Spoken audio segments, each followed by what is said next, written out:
Folks, welcome to the session. I've got Ed Koehler with me today from the Sunrise Division to talk to us about the New York division of the Pennsylvania Railroad. And with that, Ed, it's your show. Okay, thank you very much, everyone. I'm glad to be here. Glad to see some people I know, and maybe we get some new friends out of it. So let me start with get the screen sharing going.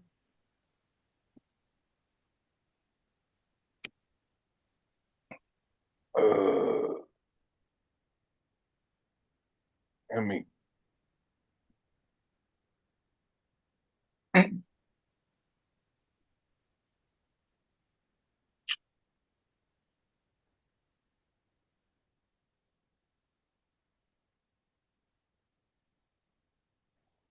Okay, folks, can everyone see the opening panel?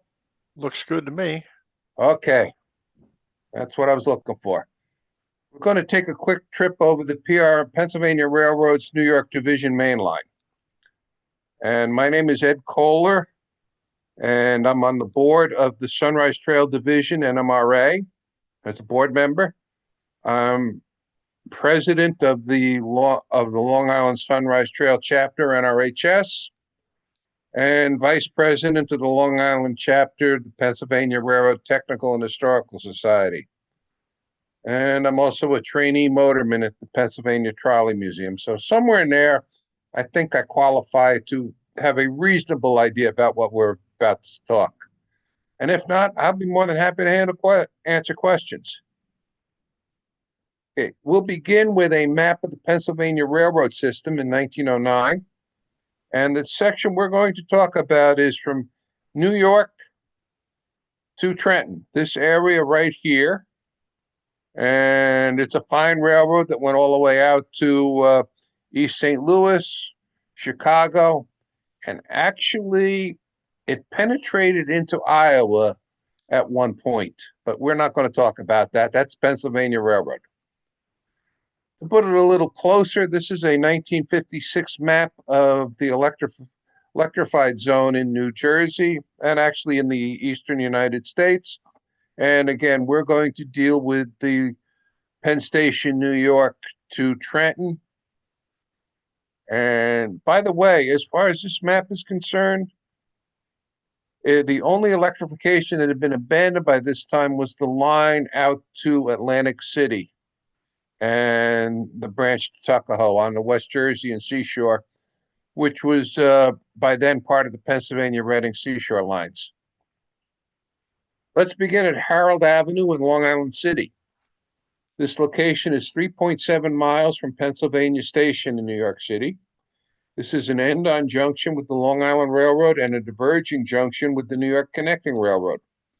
Sunnyside Yard, the support facility for Penn Station, is adjacent. And here's Sunnyside Yard at Harold Avenue. The arrow is pointing to Harold Tower. In the foreground, this is Yard A from the Long Island Railroad. This is the bank of welfare buildings in Sunnyside Yard, and beyond is the Sunnyside Yard Terminal. This is part of a group of aerial photographs that Amtrak took of the Northeast Corridor shortly after they acquired it. I think basically they were just trying to figure out what they had bought. And going back in time, this is DD1 set electrified zone number 19 at Long Island Road H Tower, which later became Harold Tower in Long Island City. The locomotive is probably awaiting the arrival of a New Haven train, which the third rail, sorry about this. The New Haven still had steam power for the first 2 years of the Hellgate Bridge. And then it was a few years until 1936 that the catenary would be extended into Penn Station. So there was this AC to DC locomotive change at Harold Tower for many years. Here's Sunnyside Yard at Honeywell Avenue. Again, the arrow's pointing to Harold Tower, and you can see a little bit closer. Also, over here, you can see the engine shops or the engine shed at Sunnyside Yard. This long building here is an Amtrak installed wheel truing device that took care of several cars at a time.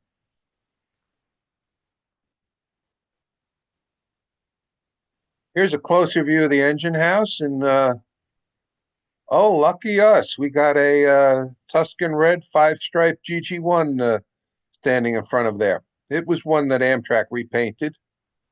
Off to the left, you can see some of the E60s and some of the SW type locomotives used to switch Sunnyside Yard at this point. While Long Island Railroad freight passes, T3A motor 4678 waits at the engine house. This is a New York Central electric locomotive that was brought over to Sunnyside Yard and replaced a DD1 that was used for wire train and work train service in Penn Station and the tunnels out to Jersey. Sunnyside Yard at Queens Boulevard. This is the number 7 IRT line going across the entire complex. Here's the Sunnyside Yard itself. Yard A, Long Island City. The other freight yard in Long Island City, but this is all Long Island Railroad over here. At this time, this is Amtrak. This is the Long Island Railroad, but over it, you also had the New York connecting trains going to Boston. Here's Sunnyside Yard in the third rail era. Platforms, sheltered platforms, completely different from when I remember it as a kid and completely different from what it looks like today. The two locomotives you see here, while they may visually look like DD1s, they may actually be a class of locomotive called DD odd, which were absolutely identical to the DD1s, except they had smaller drivers and they were designed for switching in Sunnyside Yard. That's before they went to the 060 switch locomotives.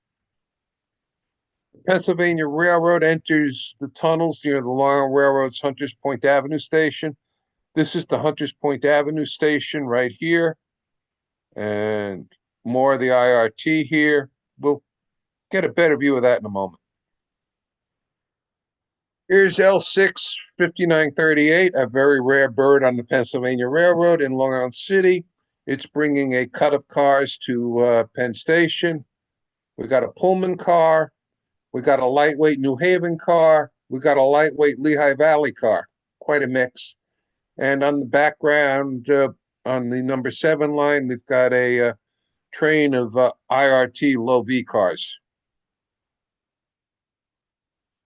Pennsylvania Railroad's Long Island City powerhouse. And I'm going to surprise you all. The building is still there. This coal unloading facility is gone. The stacks are gone. The interior has been built up to a 10-story apartment, and the entire building is now condominiums. The Long Island Railroad, Long Island City ferry terminal is gone. Quite a few changes, but if you know where to look, you can still find the powerhouse.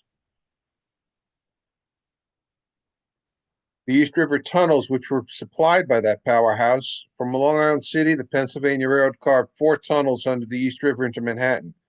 Provision was made to later add 2 more tunnels, which were never built. The Pennsylvania Railroad then tunneled under 33rd and 32nd Street to the west side of Manhattan. What I don't mention here is that the railroad took a very steep decline and then a very steep upgrade to go under the East River. And in fact, those grades have been compared to some of the grades that are found in the Rocky Mountains, although they're definitely not as long. Here's Pennsylvania Station in New York City. the real Pennsylvania station, as far as I'm concerned. It's a postcard view. And over here to the left, they have not yet built the Pennsylvania Hotel. And behind the building to the right, they have not yet built the General Post Office building, which was built by the same architect and generally mirrored the Penn Station. That's now home to Amtrak.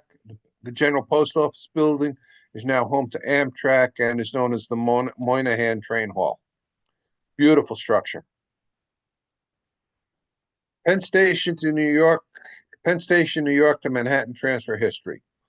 The Pennsylvania Railroad line between Sunnyside Yard and Manhattan Transfer opened with DC third rail electrification on November 26, 1910.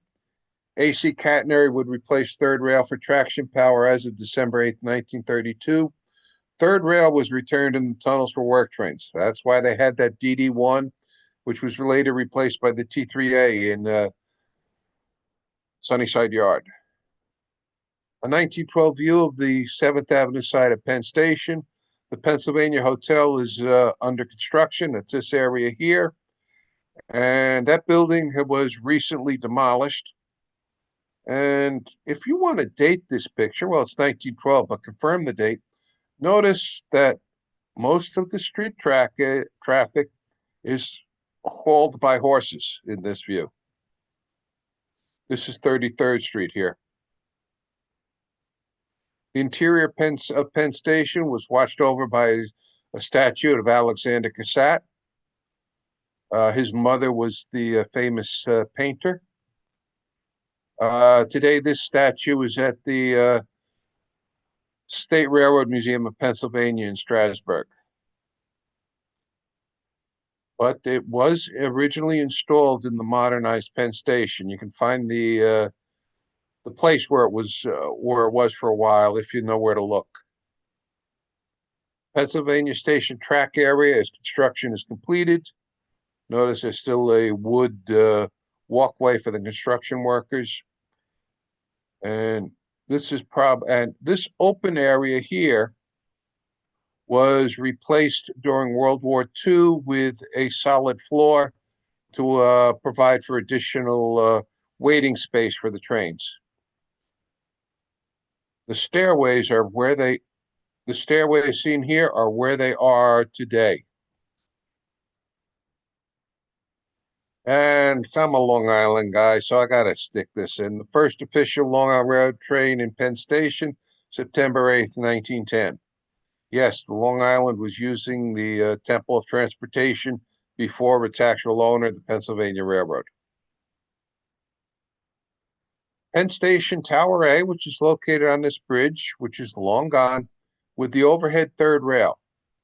There were worries that the DD1s with their third rail would not be able to handle gaps, so they had little pantographs on top that interfaced with a third rail contact on the bottom of these structures. And you can see a few of them in the picture. It was to enable them to get across crossovers without stalling out. We're in Jersey now. This is an aerial view of the Bergen Tunnel tunnel outlets or mouths. That's Route 9, in case you're looking for it. And here's one of the Pennsylvania Railroad substations. Pennsylvania Railroad built 2 tunnels under the Hudson River and the Hudson Palisades emerging onto the Jersey Meadowlands. The original plans called for an additional 2 tunnels. They were never built. I should really update that because they have started preliminary work on designing the tunnels. They're going to make it a 4-tunnel operation. Penn's trains were in the hands of DD1 locomotives. This is a modernized one seen here during World War II, or excuse me, just before World War II. For the 1939-1940 World's Fair, the Pennsylvania Railroad extended the Jeffersonian from Penn Station, New York, to the fairgrounds at Flushing. Well, they didn't have a Pennsylvania Railroad locomotive at that time because they had converted over to catenary. but they had the parts of 3 DD1s laying around. They took the parts of the 3 DD1s, converted it into one locomotive or rebuilt it into one locomotive, gave it as a road number, gave it its EZN or electrified zone number of 28, and it worked the Jeffersonian between Penn Station and Flushing, except when the Long Island Railroad sent one of their DD1s to handle it. The DD1s gave way to the L5s in 1928. Swiss crocodiles come to mind. Ugliest electric locomotives in the United States comes to mind, but they did work. Although they only lasted from 1928 to 1932 because it was decided to put the catenary all the way through to Penn Station. If you notice right here and on the rear hood, this is the small pantograph that was used to access the overhead third rail. And following the catenary in 1932 would come the GG1s in 1934. And I have a strange sense of humor sometimes. Couldn't help but include a picture of a GG1 taken in Green Bay, Wisconsin. While it's long gone, let's take a look at the Meadows Roundhouse shop switcher and its connection to the Long Island Railroad. This is third 688, a 040 with 17 by 24 inch cylinders and 50-inch drivers. And it was believed to be used at the Meadows Roundhouse in New Jersey as the shop switcher. Well, the Pennsy began to modernize. Oops, sorry, I hit one penny. Pennsy began to modernize, and they built 3 040 diesel locomotives, the 3906, 3907, and 3908. And this is a 3906, which was one of the locomotives used as a shop switcher at the Meadows Roundhouse. It's the pictures of this locomotive seen here is taken in Brooklyn, Long Island, where the Pennsy had a small freight yard at Fourth Street in North 4th Street. Long Island Railroad 403A being used at the Pennsylvania Railroad's North 4th Street yard. All right, I keep hitting the button too hard. The 3 PRR A6s, which were diesel electrics, 3905 to 3907, and the Long Island Railroad 403A and 403B were used in a pool used to cover locomotive needs in the Pensy's West 37th Street yard in Manhattan, the Pensy's 4th Street yard in Williamsburg, the shop switcher position at the Meadows Roundhouse, and to switch an industrial branch trackage in Brooklyn. 4 daily assignments and with 5 available locomotives. And speaking of Meadows Yard, unfortunately, I got to repeat a couple of pictures from my Pennsy Electric show. This is the E2B 4943 in the Meadows Yard in New Jersey. This was one of the experimental electric locomotives that the Pennsy had built in the early 50s, had built for them. And we spy E44 4412 awaiting departure time. It's been said that 2 E44s could haul anything. They might not go so fast, but they could haul anything. Manhattan Transfer, which was the big facility in the Meadows outside of Jersey, was opened on September 10th, 1910. The facility is located in the Jersey Meadowlands and had no exits or entrances, just platforms. The Hudson and Manhattan tubes began service here on October 1st, 1911. The Hudson and Manhattan ceases, stopping here on June 15th, 1937. The station closed on June 20th, 1937, because there was no longer a need to transfer from steam trains going to Jersey City to electrics going to Penn Station. Manhattan Transfer, which an H&M train in a postcard scene. Exchange Place Station, Jersey City. This is the Jersey City branch. Opened on June 5th, 1858 as a rail-to-ferry passenger terminal. Hudson and Manhattan Tube trains began serving the station on June 25th, 1909. Ferry service to Cortlandt Street, Manhattan ended on June 6, 1950. Rail service from Hudson Tower to Exchange Place ended November 7th, 1961. And here we are in Exchange Place, Jersey City, looking at a group of MP-54s laying over and sometime in the early 1950s. And here's the 469 standing in Exchange Place Station. In the days before the Civil War, Robert Todd Lincoln, the president's son and future head of the Pullman Company, tripped and fell onto the tracks at Exchange Place. He was helped to his feet by an unemployed actor. Yeah, John Wilkes Booth. True story, folks. K4S 5349 pauses at Manhattan Transfer during 1935, either a Washington or a New York and Long Branch train. Trenton to Manhattan Transfer history. Trenton to New Brunswick was built by the Camden and Amboy Railroad, opened on January 1st, 1839. New Brunswick to Jersey City was opened by the New Jersey Railroad and Transportation Company on October 31st, 1837. Exchange Place Station, Jersey City, was opened on June 5th, 1858. The Camden and Amboy Railroad, the New Jersey Railroad and Transportation Company, the Philadelphia and Trenton Railroad, and the Delaware and Raritan Canal were formed into the United Canal and Railroad Companies of New Jersey on February 28, 1867. They were usually called the United Railroads. The Pennsylvania Railroad leased the United Railroads on December 1st, 1871, which created the Pennsylvania Railroad's New York Division. Electrification between Exchange Place and New Brunswick was placed in service on December 8th, 1932.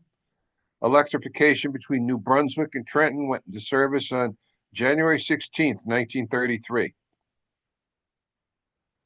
A view of Portal Bridge between Manhattan and Manhattan Transfer and Newark. This bridge is currently being replaced.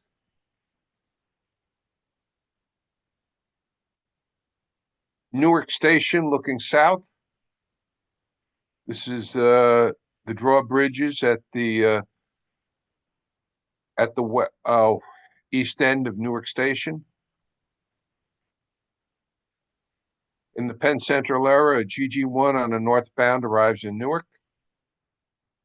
The Aldine Plan brought the Central Railroad of New Jersey into Penn Station, Newark, although they had been close by, and we'll see that in a moment. Newark Station looking north. There's the drawbridges going over to Harrison, New Jersey. This trackage right here, this is the Central Railroad of New Jersey's Newark branch. And it went up a short distance to the left to serve the Newark station. Obviously, this picture is taken before the Prudential Center was completed in Newark. Looking north from South Street, Newark, Hudson and Manhattan Tube trains in the yard over there at the left, and a main line train behind a GG1 on the main line. The GG1 thunders through Newark, South Street. Two icons of PRR electrification, the GG1 and the MP-54. We are at South Street in Newark. Why so much South Street, Ed? Well, my great-grandfather worked there in the first decade of the 20th century. Unfortunately, he passed away before my mother was born. By the way, his son would become employed by the Erie Railroad as a manager. He reputedly worked with Hungerford on Men of Erie. My great-uncle would pass away before I was born.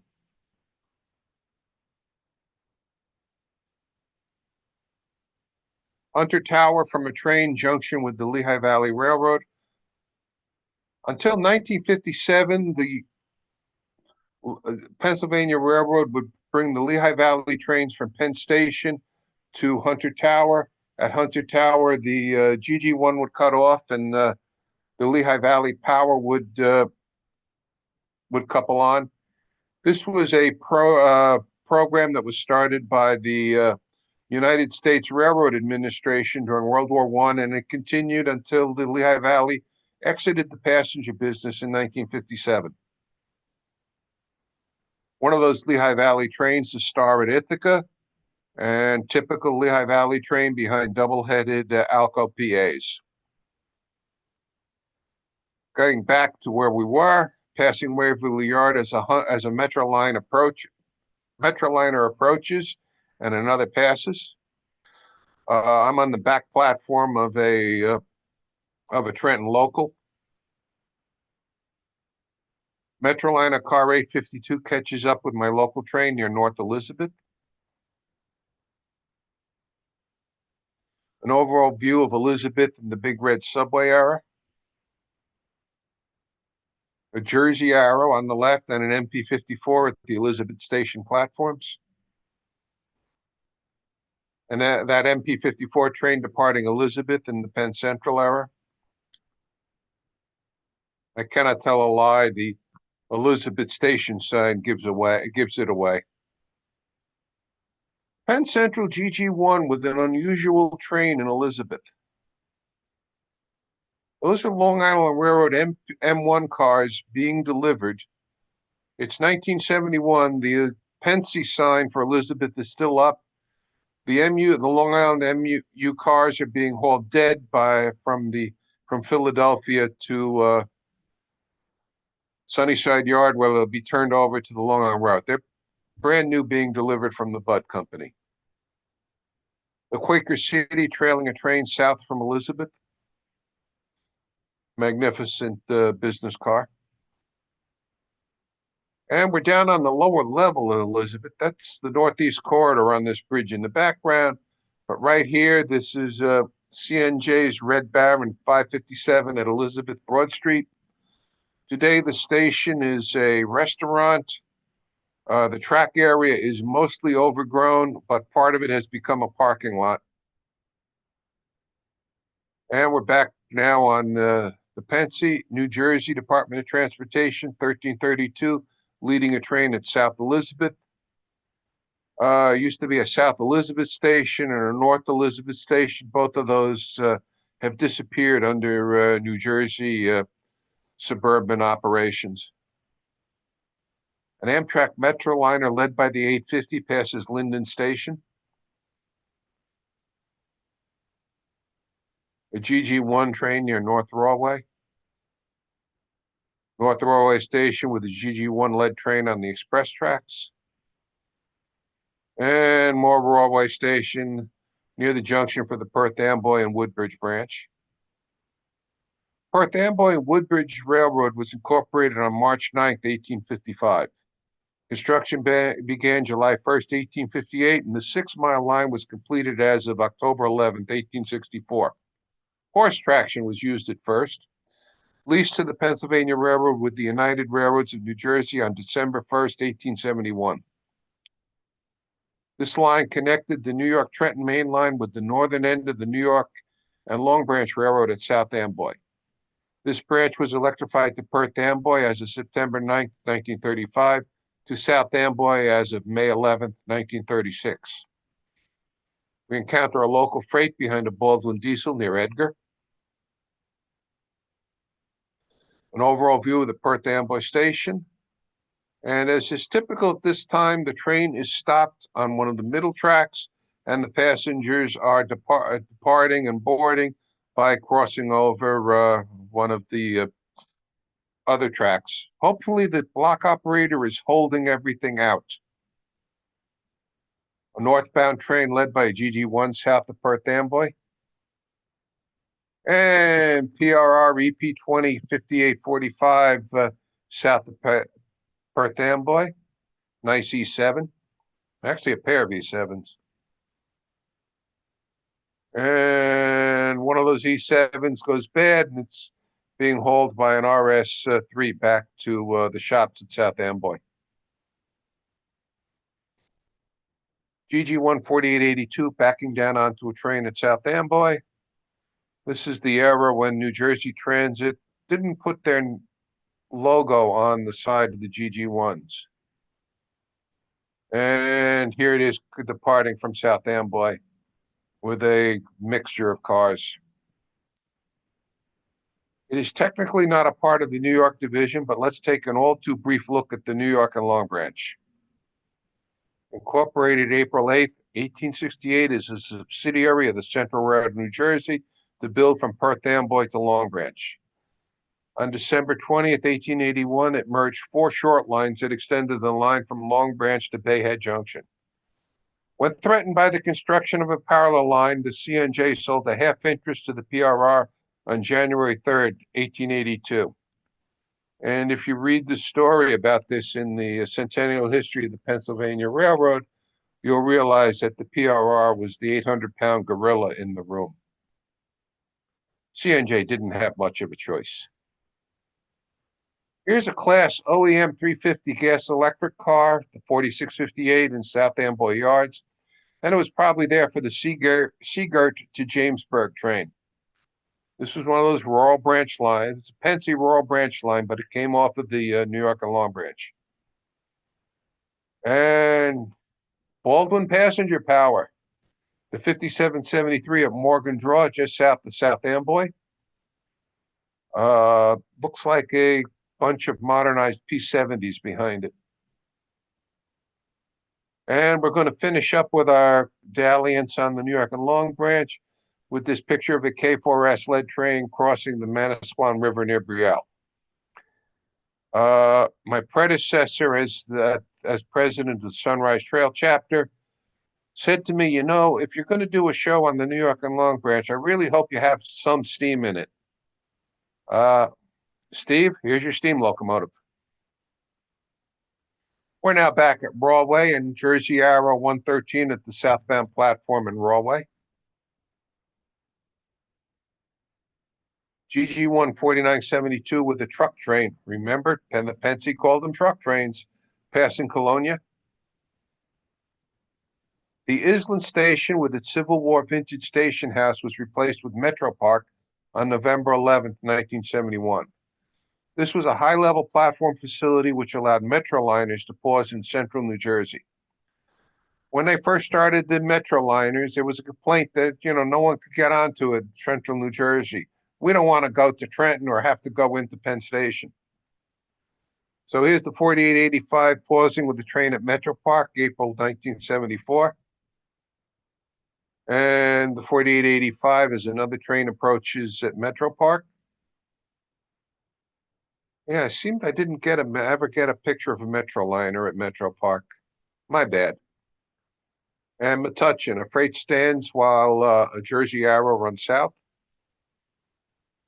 And Metuchen with a Metroliner approaching. Now, let me put this picture in perspective.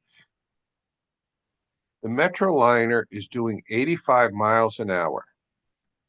I am standing on this platform taking this picture. My only protection from the speeding Metroliner is this yellow painted line, which of course I'm standing behind, but it was a breeze. And here's the 4459 leading a train of auto racks in Metuchen. Of course, this station has totally been changed since this picture was taken in the mid-70s. And we pause at Edison for a passing train. Again, 85 miles an hour and only that yellow painted line to protect you. New Brunswick Station from the air. There's the station building and the 2 platforms. The 4891 leading a train into New Brunswick.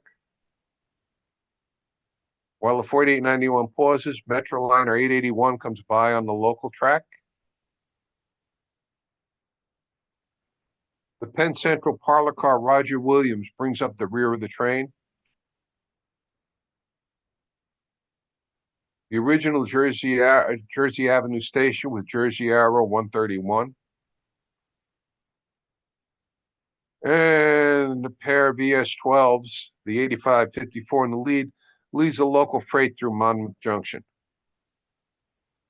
Jamesburg branch. We mentioned Jamesburg earlier on our dalliance on the New York and Long branch. The Camden and Amboy completed their line between South Amboy and Bordentown via Jamesburg on December 17, 1832. The Camden and Amboy Railroad was formed into the United Canal and Railroad Companies of New Jersey on February 28, 1867. A connection was built between Jamesburg and Monmouth Junction in January 1866. Pennsylvania Railroad leased the United Railroads on December 1st, 1871. The line between South Amboy and Monmouth Junction via Jamesburg was electrified as of November 18, 1937. 2 round-trip passenger trains were operated daily over this trackage. Sometime there are a couple of MP54s. Other time, a single P70 and a GG1 would represent the train. Passenger service between South Amboy and Jamesburg was discontinued October 23, 1959. Passenger service between Jamesburg and Monmouth Junction was discontinued March 29, 1962, along with the connecting gas car to Seagirt. Coal trains were removed from the line in 1965, the catenary in 1995, but at the request of the state of New Jersey, the catenary towers were left standing. The line has been called the Mom Line after the 3 counties it traversed: Monmouth, Ocean, and Mercer. And there's always been a debate that, maybe we're going to put passenger service back in again. A multiple unit train at Monmouth Junction, did it come via Jamesburg? Well, I could tell you it didn't, because I was corrected by a SEPTA engineer that said, well, it's on such and such track, and that wouldn't connect with the Monmouth Junction. Okay, and also this train has a baggage RPO trailer on the end, so which would mean that this is either the number 48 or 49. So the Pensy didn't have mail service over the Jamesburg branch. Monmouth Junction 4870 with the tubular train. The tubular train was one of those experimental trains built, this one by Budd, during the 1950s. It didn't quite work out. It was eventually purchased by the Suburban Operating Authority in Detroit area. They were going to rehabilitate it for service on their line, but instead they discontinued Detroit commuter trains.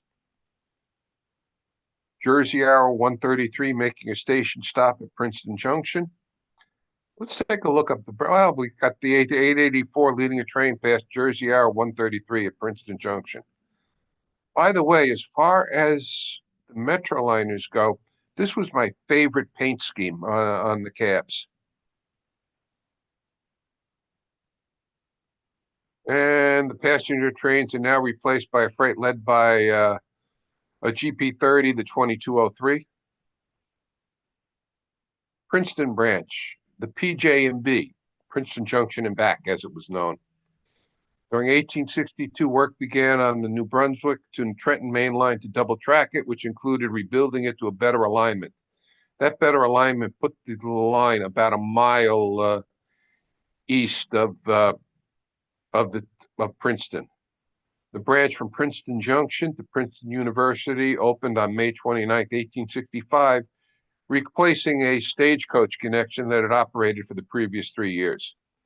This single track line was electrified during 1935 or 1936.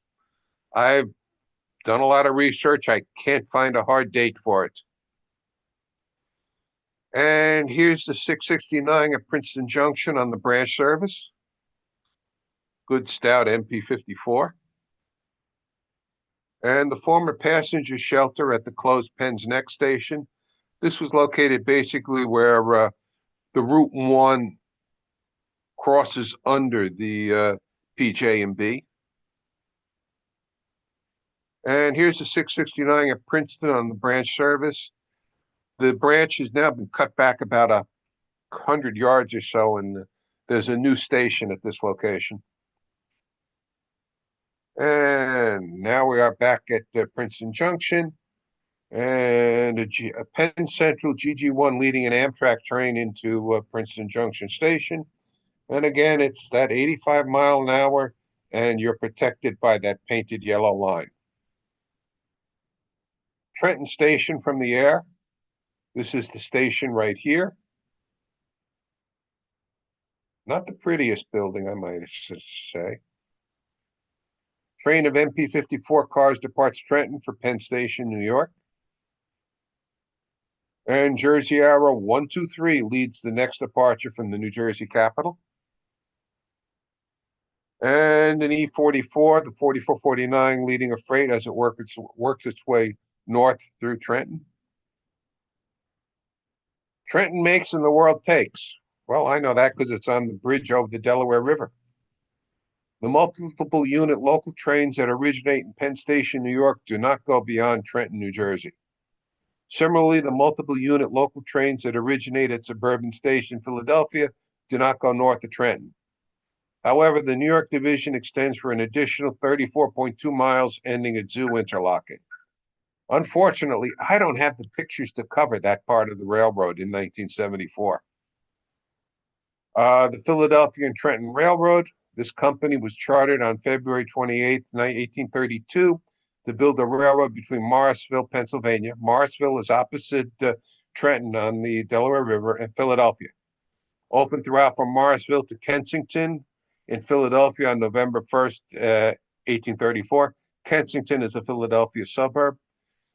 The Philadelphia and Trenton built track on a highway bridge over the Delaware River into Trenton in late 1839. Through service began in 1840, and it has remained operational ever since. Like the local trains, we're ending our trip at Trenton, but let's take a little peek. PC Silverliner 235 standing in Trenton, waiting departure for Philadelphia. And crossing the Delaware.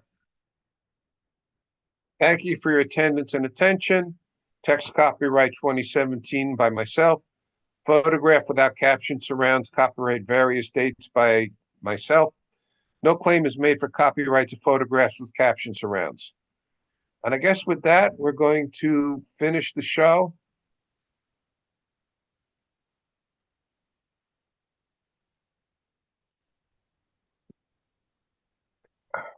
Okay, does anybody have any questions for Edward and what he covered? If so, open your mics up and ask them. Yeah, please. I'm not the big expert, but I do have, I did, Brad, manage to gather the photographs. So if anyone has a question, I'll be more than happy to try and answer it. Ken, did you try to model any of that? Okay, now I'm going to tell you the big bad secret. I've been a member of the National Model Railroad Association since 1966. That was the same year I dismantled my O-gauge Lionel high rail layout because I was beginning to work and do stuff, and high school was taking too much time. While I do own some model railroad equipment, I do not have an operating layout. So the answer is I have not tried to model any of that. And I think you'd need a rather large building to model a 4-track high-speed main line. But thank you for the question. This is Doug Gurin. I don't know how many of the people viewing your good show have yet had the chance to visit Andy Rubo's layout. He lives in Metuchen, and he has built an HO representation between Elizabeth, and so far he's gotten as far south as Colonia, leaving Metuchen to be the next south town from there before it goes into staging.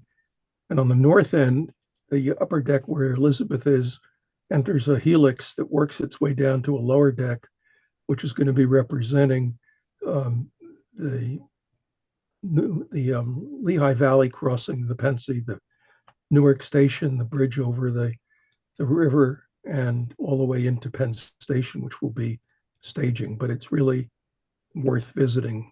And he has open houses, certainly in November and other times. And there's also a video of his I recommend people checking out. It's Andy Rubo, and it's really quite wonderful. He's known as the modeler with the best catenary. I see John Sethian is here on watching this show, and he's been inspired to pick up on some of Andy's ideas for his catenary. And so there are some people who are modeling this. I'm planning on modeling Jersey City during World War II, although Exchange Place will be staging, and I'm curious to know if any of the people watching this know anything about the Jersey City branch that I might be able to contact for any further leads about how it operated during World War II. I'm not aware of any special operators, just that certain trains were scheduled to go into Jersey City. Other trains were scheduled to go into Penn Station. So it's sort of, if you wanted to change trains, you had to change trains at Newark, because by then Manhattan Transfer was gone. Well, the history that I think was in the Challenge series pointed out that as soon as Penn Station, New York opened up, the through trains were to go there. And because the Pennsy had a lot of MU cars and could send them into Exchange Place, most all of the commuter traffic was diverted to Exchange Place, where they could switch to ferries initially and also to the H&M. And since at that time, a lot of the commuters were heading to downtown, the 23rd Street car ferry and the H&M going down to Lower Manhattan could provide service there. So that's as much as I've gotten on the operations for and the New York and Long Branch trains also went in there until later on with the Aldine plan, when the CNJ trains that were operating on the New York and Long Branch were diverted onto the main line at Rawway, and then stopping in Newark, where people would change to the Hudson and Manhattan for commuting to Jersey City. If I can make one comment, at the time that Penn Station was opened, the Pennsylvania Railroad had in the New York area exactly 6 multiple unit cars, which ran off of third rail, because they had the third rail going into Penn Station, and these MU cars would connect with train at at Manhattan Transfer with trains that were going to the Exchange Place terminal.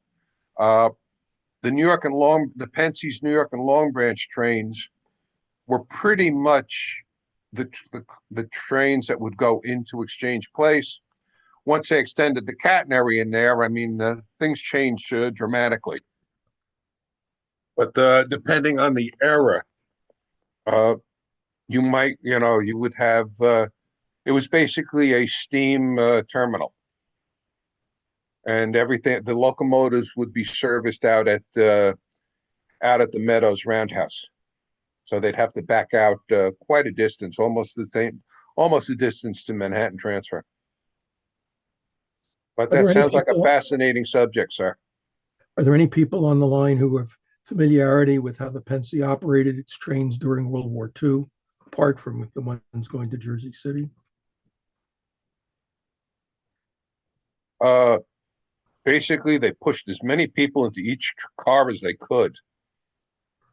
Well, my plan is to model the waterfront, so I'm interested in troop trains, other traffic like that were going into Exchange Place from Newark. But more generally, how were the trains operating during World War II besides being very crowded?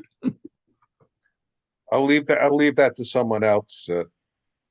Although I kind of doubt they did many troop train movements to Exchange Place.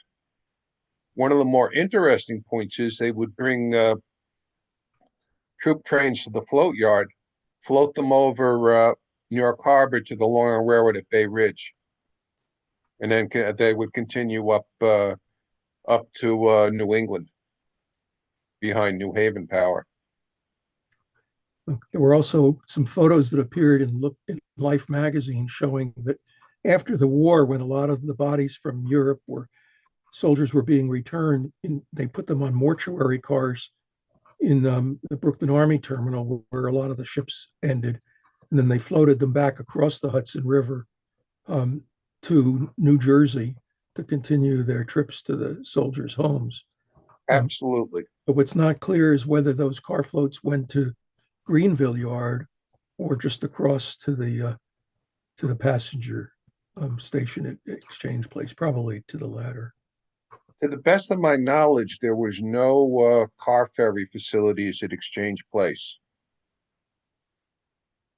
There were ferry, passengers and passenger and automobile ferries, but no, I don't believe there were any rail car landings at the near the Exchange Place terminal.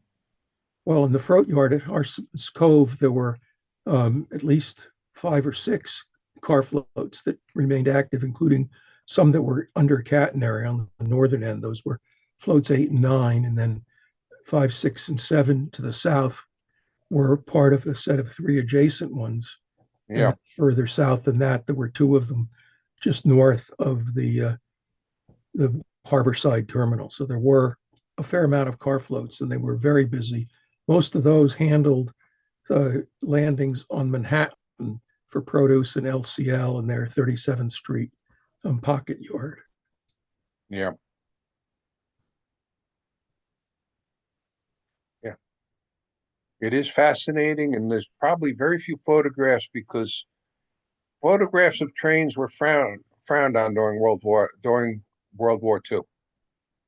You were giving aid and comfort to the enemy, or potentially giving aid and comfort to the enemy.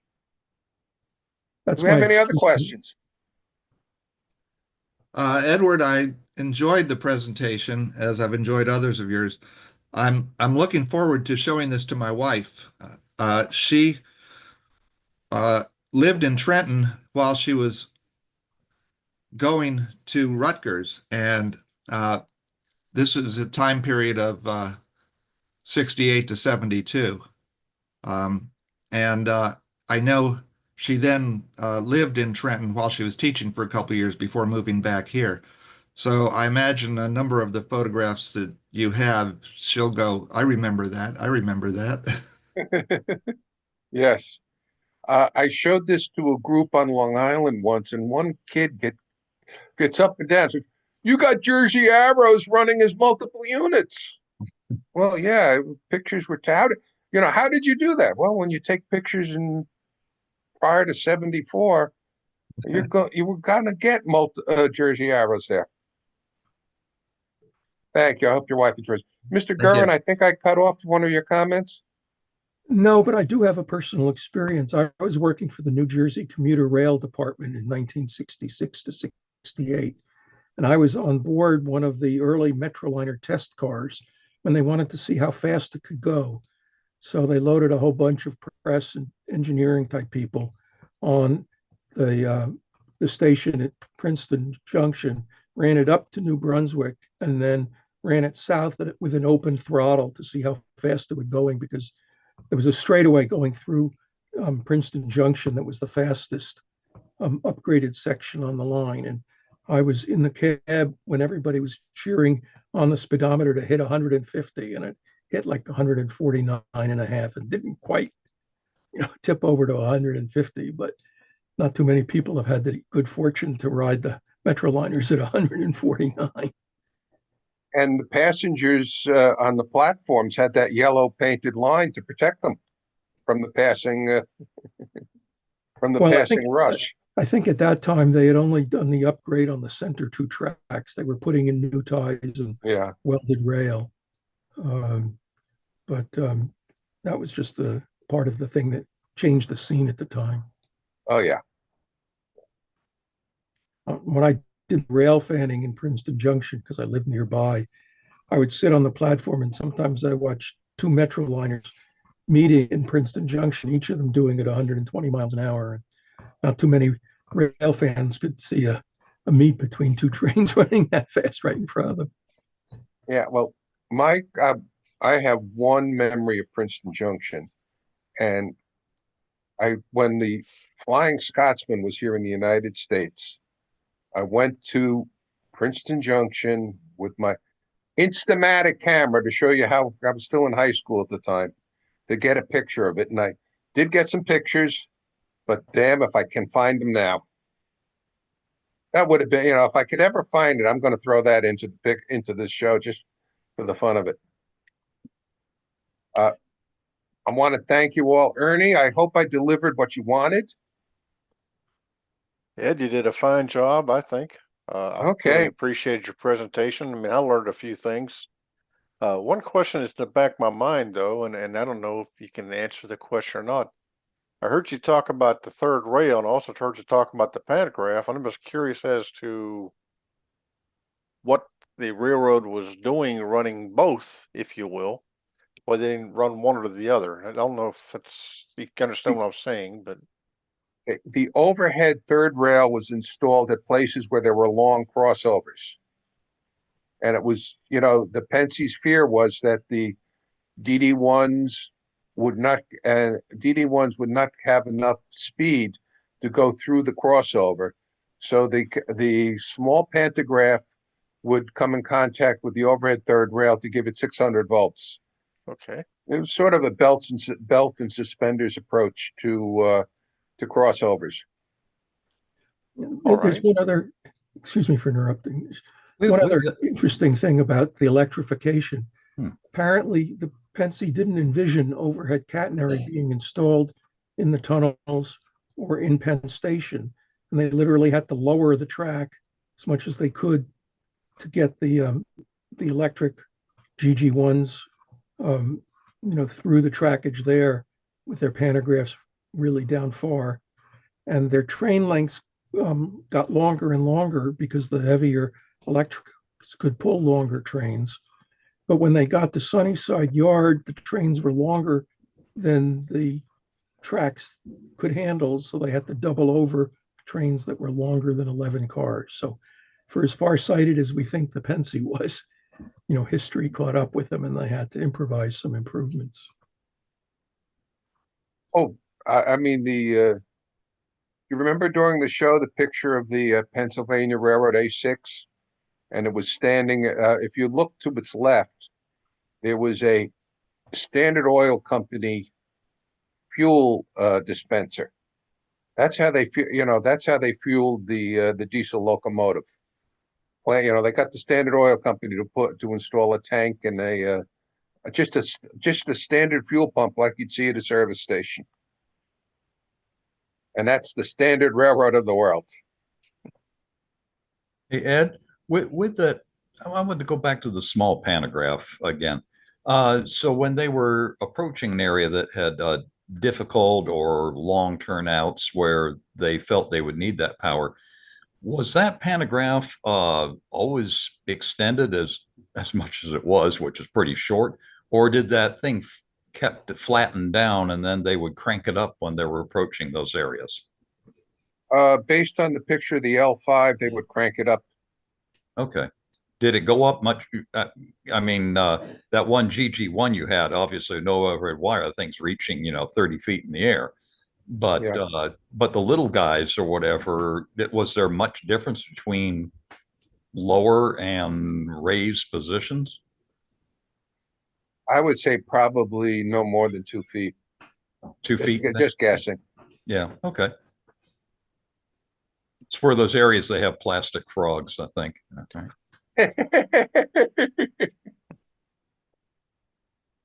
Here's one last interesting story about track planning in Penn Station. Penn Station used number 8 turnouts. We tend to think of passenger trains needing big, long turnouts, but because of, I guess, the space constrictions, they use number 8s. But following the rule of thumb that the speed limit of an engine going through a turnout was twice the frog number, and the speed limit through Penn Station was only 15 miles an hour, number 8s were a good matchup and saved space and didn't create any unusual operating problems. Well, basically everything in any major terminal is going to be a slow speed area. And yes, Penn Station is constricted, and And it's running at about, at one point it was running at about 220% capacity. It's running a little less now because of the Long Island moving some trains to Grand Central Madison. But it's still running above capacity. And the New York State politicians want to run a series of trains from Westchester over the Hellgate Bridge into Penn Station. Remember too, on the New Jersey side, that the Lackawanna made a new connection with Main Line, I guess out in the Jersey Meadows. I don't remember the new name of the station.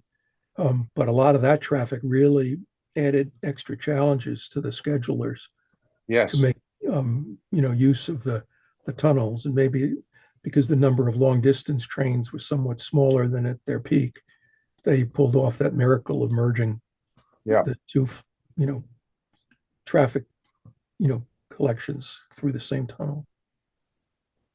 Actually, that track connection is in the roughly in the vicinity of the old Manhattan Transfer.